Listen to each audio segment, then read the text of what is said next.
我覺得廣州人是非常能喝，你們還要喝酒啊？今日嚟到山西紅星二鍋頭嘅酒廠啊，同全國各地唔同嘅酒水博主 battle 一下。你哪的？山東。浙江雞西。真係啊！你未參觀過紅星二鍋頭嘅酒廠嘅時候咧，都唔知中國強大得咁緊要啊！由原先少少嘅小作坊，可以幾十年之間成一個超級人工智能同埋全機械嘅無敵大酒廠啊！真係唔係擦鞋咁講句啊，真係覺得自己祖國好強大啊！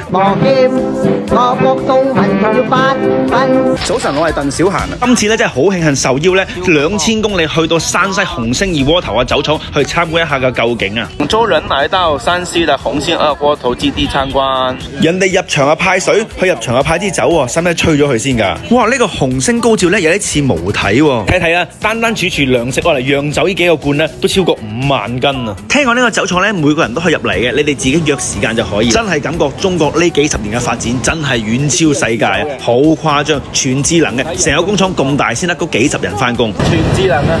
中國發展得好勁嚟㗎。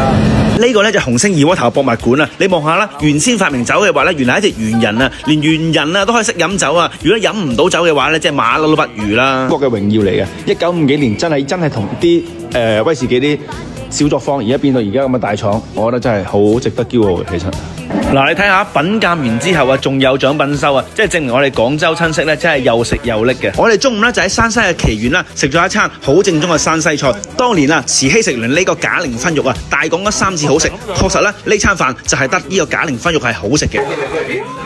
呢個咧叫做喬家大院，你連抱兒翻自己屋企都要俾錢，所以入喬家大院俾錢嘅話咧係好合理嘅。哦，屋企去到咁大喎，大佬咩意思啊？你睇下佢嗰個年代啊，咁有錢啊，已經有喜茶啦佢。然後咧，喬家大院佢以前啊，仲有滑雪冰城添啊！哇，你睇下喬家大院啲人幾高，連 Tiger Woman 行過去啊，都唔夠個細路仔高啊！高你半個身啊！百壽圖啊！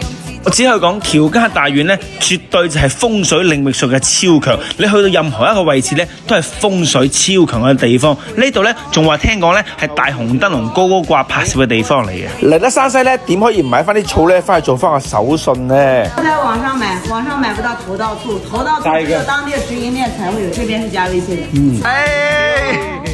晚黑食飯咧唔係一個重點，最重點嘅話咧就係揾翻個對手啊！就山西人，你們不怕熱的嗎？我穿短褲、短袖都熱得全身冒汗。我中意你啊！我怪佢嚟嘅。哇！內省嘅不過如此啦。唔係，我覺得成個中國咧係冇一邊個地方夠廣東好飲嘅。唔係外省。廣州。廣東咯，我覺得係廣東人飲酒係最勁嘅。我唔係飲咗酒先咁講啊，我哋係溝得勁啊！嗱，尋晚咧我哋12點幾嚟咧，呢度就冇晒啦。而家咧仲係早啲嘅，9點幾咧仲好多人嘅嗱。我想睇下有冇麵食。未見到人去皮蛋膜，從來零。因為我又猜得又玩得又飲得。你有冇飲過嘔過咧嚇？講真嘅，有，但係好少咯。OK，極少。如果我嘔得嗰晚咧，係我自己對待自己，所有人都唔會有好日子過。最少玩得啲。你知唔知我點解同佢做 friend 就係因為我中意佢真。